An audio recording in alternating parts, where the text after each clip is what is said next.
My name is Brinley Kane. 24 hours after my father's casket hit the ground, my own half-brother grabbed my arm, dragged me across the garage, and threw me into the loft apartment above it, the GALA. The steel door slammed.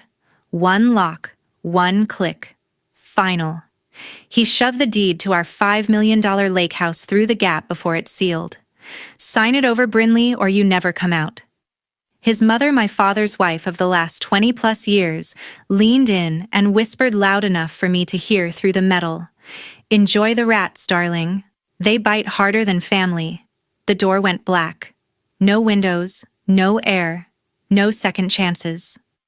If you've ever wondered how fast the people who grew up in the same house as you can decide you're worth more dead than alive, the minute there's money involved. Don't move. What I found inside that garage loft made both of them scream louder than I ever did. Smash subscribe and the bell right now, because you're not ready for how this ends. The second the steel door slammed, I pounded it until my palms went numb. "Let me out, Nash." Silence. Then slow footsteps walking away. I slid down the door, still wearing the same black dress from the cemetery, and the whole thing played in my head like a bad movie I couldn't pause. Dad married Vanessa the year I turned 3. I remember the courthouse steps, me holding his hand while she signed the papers. 9 months later, Nash came home from the hospital red-faced and screaming. I gave him my stuffed alligator because Dad's first wife had just died, and I thought babies fixed everything. From that day on, he was my little brother. Period. I shared my room when he had nightmares. I let him have the last slice of pizza every single Friday. When he wrecked Dad's truck at 16, I told Dad it was me, so Nash wouldn't lose his license. When he flunked out of college, I paid the tuition so Dad wouldn't find out. When he started disappearing to casinos in Tunica and Shreveport, I wired him $30,000, $40,000, $60,000 over 8 years to keep loan sharks from breaking his knees. Every time he cried on the phone and swore it was the last time. I never asked for a thank you. That's what big sisters do, right? Yesterday was the funeral. Nash stood beside the casket, looking broken eyes, red, hugging everyone who walked past. Vanessa played the perfect grieving widow, black veil, trembling voice, clutching my arm like we were best friends. They kept saying, "We're all we have left now." The reception at the lake house lasted 4 hours. Caterers, old neighbors, half the Titans roster Dad used to take fishing. Nash poured drinks, told stories about Dad teaching him to drive the boat. Vanessa accepted casseroles and condolences like royalty. The second the last taillights disappeared down the driveway, everything changed. Nash dropped his glass in the sink so hard it shattered. Vanessa kicked off her heels and snapped, "Get her upstairs." Now. I thought they were drunk. I was wrong. Nash grabbed my wrist, same grip he used when we were kids, and he wanted the remote and dragged me through the garage. Vanessa followed with a thick manila folder and a smile I'd never seen before. They marched me up the exterior metal stairs to the GALA. The door was already open. Nash shoved me inside so hard I stumbled and hit the floor. Vanessa stepped in behind me, calm as Sunday morning, and laid the folder on an old workbench. Deed to the lake house. Life insurance beneficiary forms. Blank power of attorney. Sign, she said. I laughed. Couldn't help it. You're insane. Nash closed the door until only a sliver of light remained. We're not asking. I stood up slowly. This isn't a negotiation. You can't make me transfer anything. Vanessa flipped through the pages like she'd rehearsed it. We've had 8 months to plan since the first heart scare. You really think we waited this long for nothing? Nash leaned against the doorframe. You always fixed my messes, Brinley. Fix this one, sign, and you walk out. Don't, and you stay until you change your mind. I looked at the kid I'd protected my entire life and felt nothing but ice. Get out. Vanessa shrugged. Suit yourself. Nash gave me that same disappointed sigh he used when I wouldn't lend him the car in high school, then pulled the door shut. One click of the lock. 25 years of calling him my little brother, and it ended with a single piece of steel between us. Within an hour, the air inside turned suffocating. 85 degrees outside is normal for Nashville in July, but inside a sealed steel and concrete box with zero ventilation and 90% humidity, it was a different kind of hell. The metal walls absorbed the sun and threw it back hotter. My skin went from dry to drenched in minutes. Every breath felt like sucking steam through a wet towel. I ripped the black dress over my head and threw it across the loft. The thin tank underneath glued itself to me instantly. Sitting still wasn't an option. If I stopped moving, the panic would take over and I'd waste energy I couldn't afford to lose. I dropped to my knees and started crawling, palms sliding over the dusty floor, searching for anything that might help.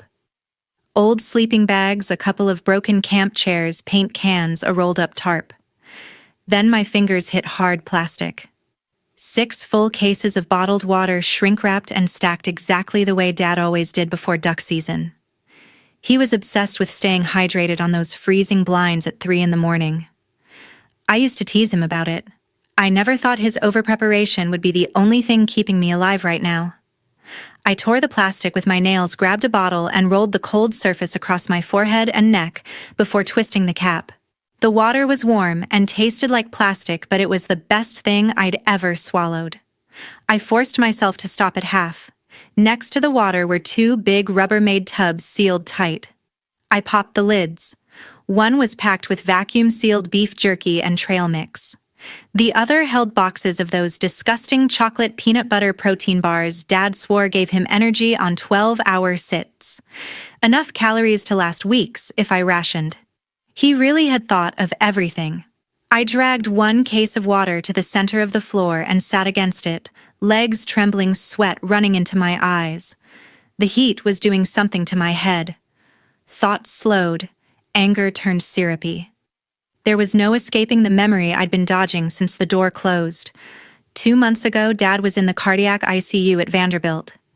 Machines, beeping tubes in his arms, oxygen hissing through the nasal cannula. He looked fragile, but his eyes were clear when he told the nurse to wheel him to the family consultation room and close the door.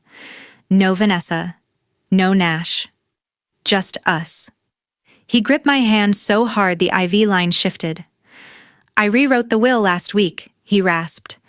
"Everything goes to you, Brinley. The lake house, the company stock, the $2 million life insurance policy. All of it.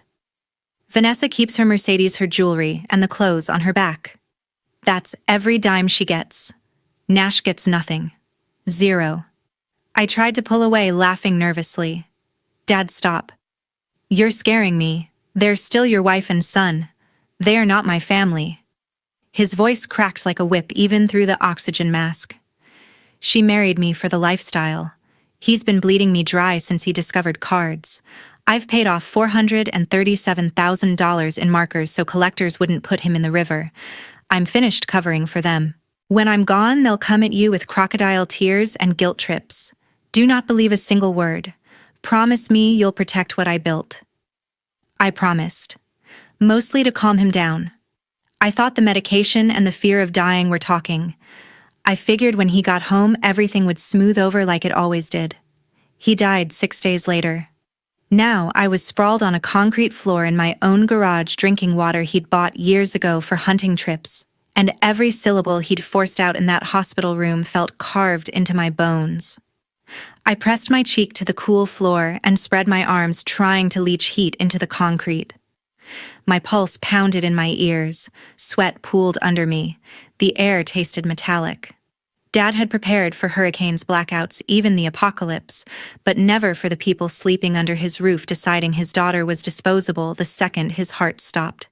I counted the remaining bottles by the faint strip of light under the door, 23 after the one I'd opened, and made myself breathe slower. The humidity kept rising. My skin wouldn't stop dripping. Time lost meaning. I just lay there waiting for morning or for whatever came next. Morning came with the sound of boots on the metal stairs.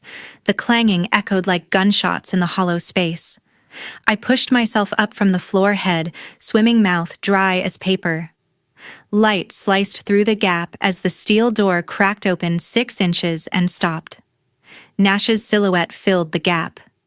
He didn't step inside. He tossed a single 8-ounce bottle of water. It rolled across the concrete and stopped against my knee. Then a chocolate peanut butter protein bar still in the wrapper landed beside it. "That's it for today," he said, voice flat. "Sign the papers, and tomorrow you get a real meal." I stared at the tiny bottle. 8 ounces. After 14 hours in this sauna, it felt like a joke. Vanessa's voice floated in from behind him, sweet and poisonous. "Come on, big sister. You always gave me the last bite when we were kids. Share one more time." She laughed the same fake laugh she used at dinner parties when Dad wasn't looking. Nash crouched, so his face filled the opening. His eyes were bloodshot. "We're not playing Brinley. You stay in here until you sign or until you can't hold a pen anymore. Your choice." I picked up the bottle, twisted the cap, and drank half in one pull. The water hit my stomach like ice. I wiped my mouth with the back of my hand and met his stare. No words. Just silence. Vanessa leaned over his shoulder. "Starve then. Makes no difference to us." She nudged him. "Close it." The door started to swing shut. I finally spoke, voice cracked and raw. "You're going to kill me for a house." Nash paused, one hand on the handle. For half a second, something flickered across his face. Something that might have been the little brother I once knew. Then it was gone. "Dad's already dead," he said. "This is just paperwork." The door slammed. The lock clicked. The footsteps retreated. I sank back to the floor, the tiny bottle clutched in my fist. My heart was hammering 2 fast, irregular skipping beats. The room spun in slow circles. Black dots danced at the edges of my vision. I recognized the feeling from the one time I'd overheated at cheer practice in high school, except this time there was no coach, no ice towels, no ambulance waiting. I tore open the protein bar with my teeth and forced down 2 bites. It tasted like chalk and despair, but I needed the salt. My hands shook so badly the wrapper fluttered like a trapped moth. The dizziness got worse. I lay flat again, cheek to concrete, counting heartbeats, the way Dad taught me when I was 9 and scared of thunderstorms. 1 Mississippi, 2 Mississippi.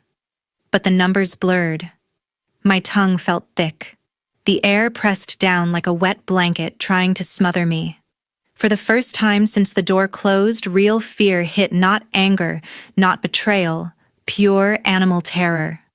I could actually die in here. Not in a week, not in days. Today, tomorrow, soon. The thought was so big it crowded out everything else. I curled on my sidearms wrapped around my ribs and listened to my pulse stutter. The protein bar sat heavy in my stomach. The 8 ounces of water were already gone. I closed my eyes and saw Dad's face in the ICU again, heard his raspy warning. I had laughed then. I wasn't laughing now. The heat kept climbing, the walls kept sweating. My skin stopped producing sweat, a bad sign I remembered from some survival documentary. Dry, mouth-racing, heart-tunnel vision. I was sliding into heat stroke, and there was no one coming. I pressed my forehead hard against the floor and whispered the only thing left to say. "Please." I was crawling on the floor, vision tunneling, when my hand hit cold metal. The impact sent a jolt up my arm. I collapsed forward, cheek smacking concrete, and for a moment, everything went black. When the gray cleared, my fingers were curled around the edge of a small steel box wedged under the frame of the old loft bed. Dad's hunting locker. I'd seen it 1,000 times and never opened it. I dragged it out with shaking arms. The latch was stiff from years of dust, but it popped. Inside, spare socks, a folding knife, a headlamp with dead batteries, and something heavy wrapped in oilcloth. An Iridium 9575 satellite phone. The same brick Dad carried on every offshore fishing trip and every duck lease where cell service didn't exist. He always bragged it worked anywhere on the planet. The screen was cracked, but when I pressed the power button, the green backlight flickered to life. 11% battery.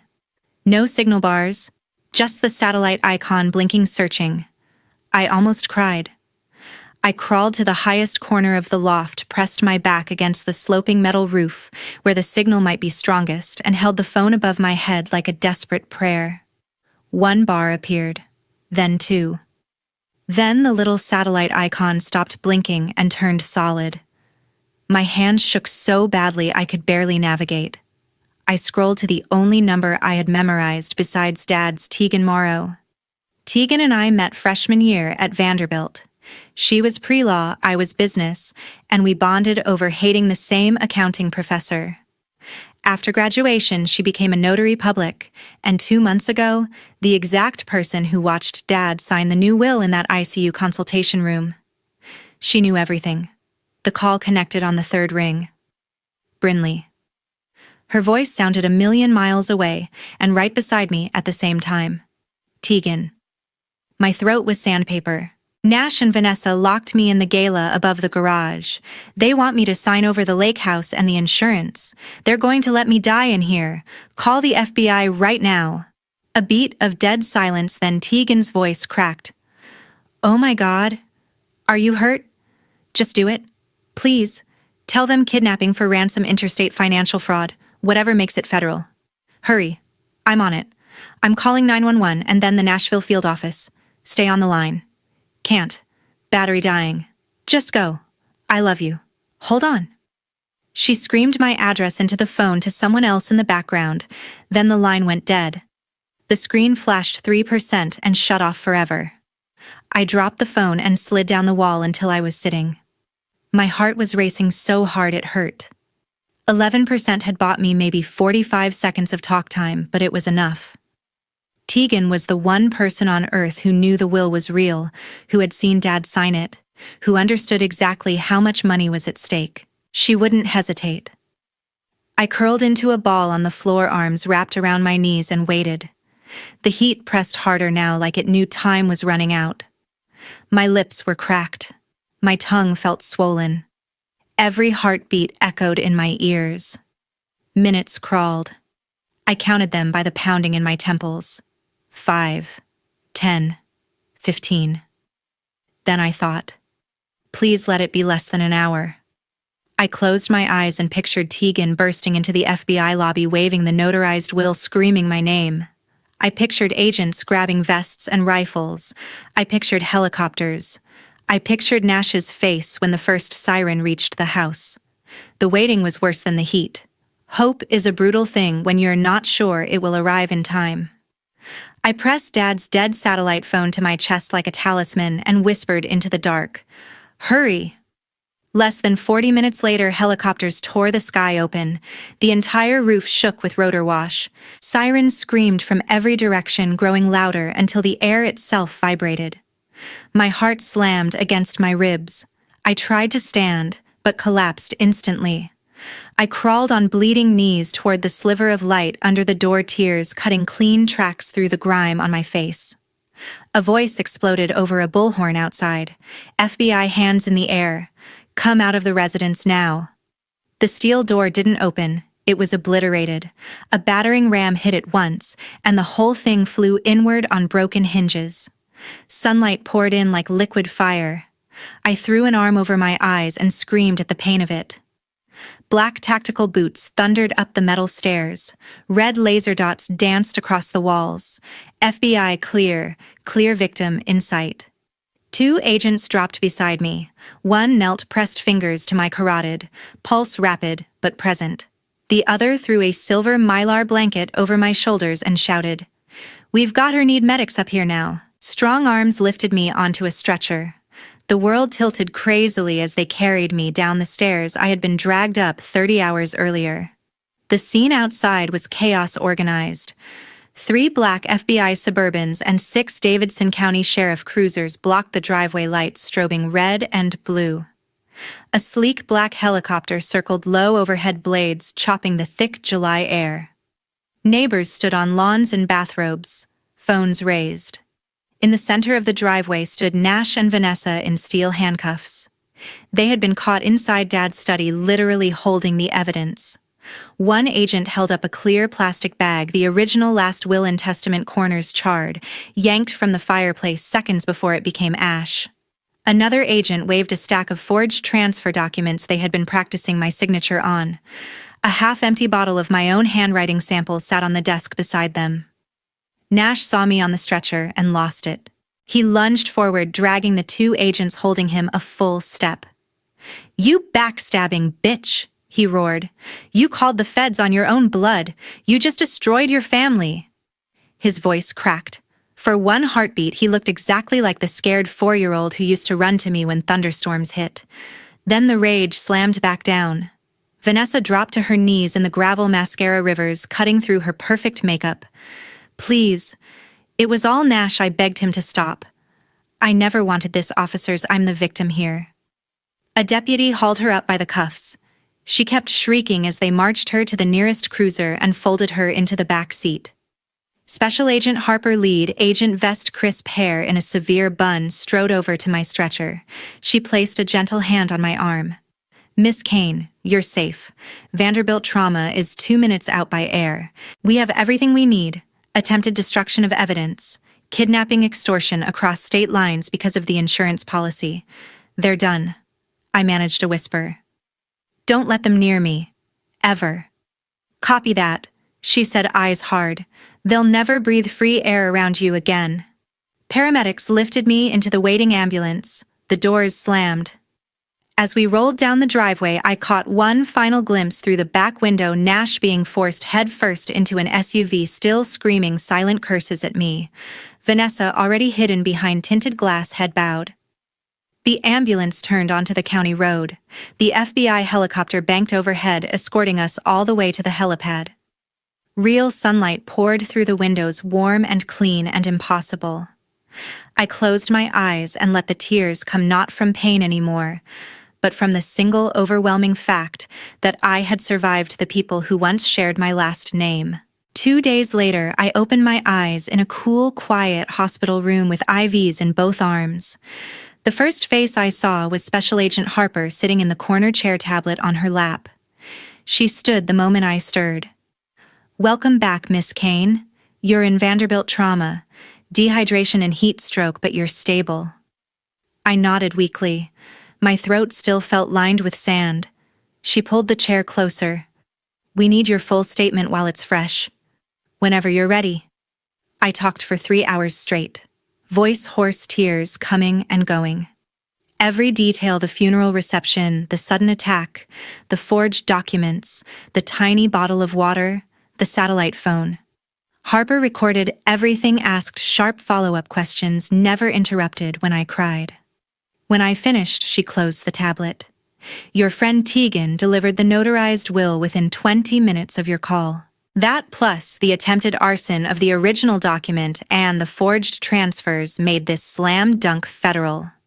Kidnapping with ransom demand, wire fraud, evidence, tampering. They're buried." A week later, Harper returned with Assistant U.S. Attorney Ramirez, a woman in a Navy suit who looked like she ate defense attorneys for breakfast. Ramirez laid 2 thick plea agreements on the tray table. "They lawyered up fast," she said. "Public defenders tried to fight, but the evidence is airtight. They're offering pleas to avoid trial and the possibility of 40-plus years each." She slid the first packet forward. "Nash Kane, 14 years federal prison. No parole, supervised release, 3 years full restitution." Second packet. "Vanessa Kane, 12 years federal prison, no parole, 3 years supervised release, full restitution." Then, the civil settlement, joint and several liability, $3,200,000 in compensatory and punitive damages for physical and emotional harm, payable to you over 20 years, secured against any future earnings or inheritance they might ever receive. I stared at the numbers. 14 and 12 years. They would be almost 60 and 70 when they walked out, if they lived that long. Ramirez continued. "They forfeit all claim to Roger Kane's estate. The will stands exactly as written. They also waive appeal of both the criminal and civil judgments. In exchange, we don't push for the maximum." Harper added quietly, "They want to see you. One last time." "We told them only if you agree." I laughed, a dry, bitter sound. "No. Never again." Ramirez nodded, unsurprised. She turned to the last page of the civil agreement. "Then just your signature here, here, and initial here. The criminal pleas are already executed. They were transported to separate federal facilities this morning." I took the pen. My hand didn't shake. I signed Brinley Kane in firm, clear strokes, the same signature they had tried to forge while I was dying 30 feet above their heads. Ramirez gathered the documents. It's done. They're gone. The house, the accounts, everything is legally yours alone. Harper stood. We'll have agents posted until you're discharged, then help you change locks and secure the property. I leaned back against the pillows. The IV dripped steadily. For the first time in weeks, the weight on my chest felt lighter. They left me alone with the quiet hum of machines and the knowledge that the two people who had once shared my dinner table would spend the next decade and more in concrete boxes paying me every month for what they did. Justice tasted cold and clean. 6 months later, I stood alone on the wide wooden dock of the lake house. The moving truck had left an hour ago. Every trace of Nash and Vanessa was gone. The monogrammed towels, the gambling chip ashtrays, the bottles of expensive perfume she never finished. I watched the taillights disappear down the gravel drive, then turned the key on the new security gate behind them. It closed with a final metallic clang. I walked back through the house one last time. Every lock had been replaced with heavy-duty smart locks keyed only to my fingerprint. Every camera now fed to an app only I controlled. Every phone number, every email address, every social media account that had ever carried their names was deleted from my devices. I even changed my own last will with Tegan as witness. If I died tomorrow, everything went to charity. They would never touch another cent. The cleaners had come yesterday. The place smelled like lemon and fresh paint instead of their cigarettes and lies. Dad's old study was exactly as he left it. The same leather chair, the same duck decoys on the shelf, the same faint scent of pipe tobacco that no cleaner could ever erase. I carried a single glass of bourbon to the end of the dock and sat on the bench Dad built the summer I turned 16. The sun was setting over Old Hickory Lake, turning the water gold and blood red. A lone heron lifted off the far bank and flew straight across the reflection. I raised the glass to the empty air. I kept my promise, Dad. The wind carried the words away. I thought about the letters Nash had tried to send from FCI Memphis returned unopened. I thought about the collect calls from Vanessa at FMC Carswell blocked the first time every time. I thought about the monthly restitution checks that would arrive like clockwork for the next 20 years. Each one a tiny reminder that some debts never go away. I had everything now, the house, the company, the money, the quiet. And I had nothing, no brother, no stepmother, no family dinners, no one to call on Christmas morning. I stared at the flat, perfect surface of the lake and spoke the only truth that still mattered. I once had a half-brother. He shared my blood for 25 years. I shared my life with him for longer. Then he locked me in a room to die for a piece of land. So no, I don't have a brother anymore. I don't have a family by blood. Real family is the one that stays when you have nothing left to give. And mine starts and ends with me. I poured the rest of the bourbon into the water, watched the amber swirl and vanish, and walked back up the dock without looking behind me. The house lights came on automatically as I approached, warm and welcoming, and mine alone. I stepped inside, closed the door, and for the first time in 6 months I didn't lock it. There was no one left to keep out.